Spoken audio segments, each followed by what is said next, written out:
Now to the war against illicit drug abuse, where operatives of the National Drug Law Enforcement Agency say they have stepped up their war on the sale and trafficking of illicit drugs in Nigeria. This next report takes a look at some of the arrests and seizures made by operatives of the agency in the past week. Operatives of the National Drug Law Enforcement Agency have arrested a 50-year-old businessman at the Akanu Ibiam International Airport, Enugu, for ingesting 90 wraps of cocaine. In another operation carried out by a special operations unit of the agency, a head of a cocaine distribution cartel was arrested with 5 of his associates at Agro Palace Way in Okota, Lagos. A total of 2.412 kilograms of cocaine were recovered from them.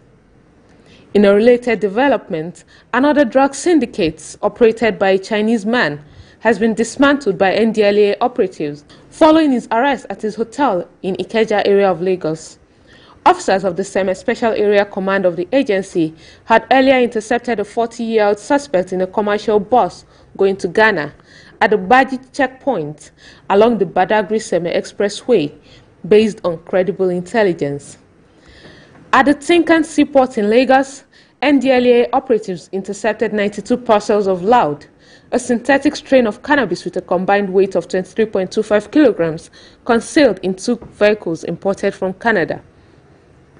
In Rivers State, NDLEA operatives intercepted 2 containers of imported opioids during a joint examination with men of the Customs Service and other security agencies.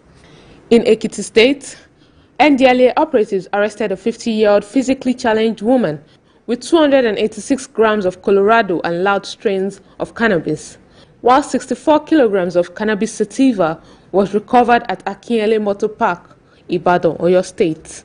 Over 1,200.5 kilograms of the same psychoactive substance were seized during raids by NDLEA officers in parts of Edo State.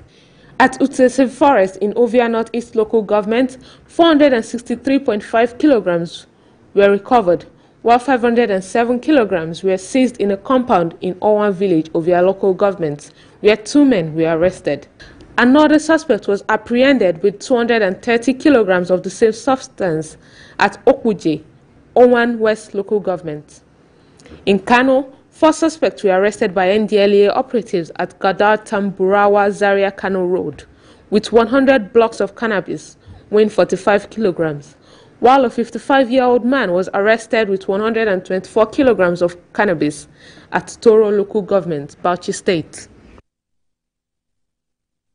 Meanwhile, an anti-drug abuse advocacy group has launched a Beyond the Street campaign to sensitize and engage youths in gainful skills. We have details on this report. Drug abuse, a global epidemic, silently robs the youths of their dignity, including physical and psychological well-being. In Nigeria, 3 million youths suffer from some sort of drug-related disorder, a condition that traps not only young persons on the street, but any within the age of 15 to 64, making them unuseful to themselves and unable to contribute meaningfully to the society.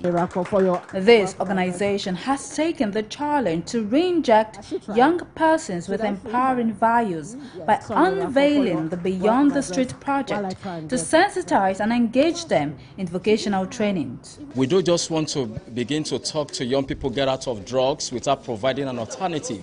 We are using what we call the asset-based model. The asset-based model is a model that will help us to imbibe the right values into young people. Down here in Africa, we believe so much in our religious leaders.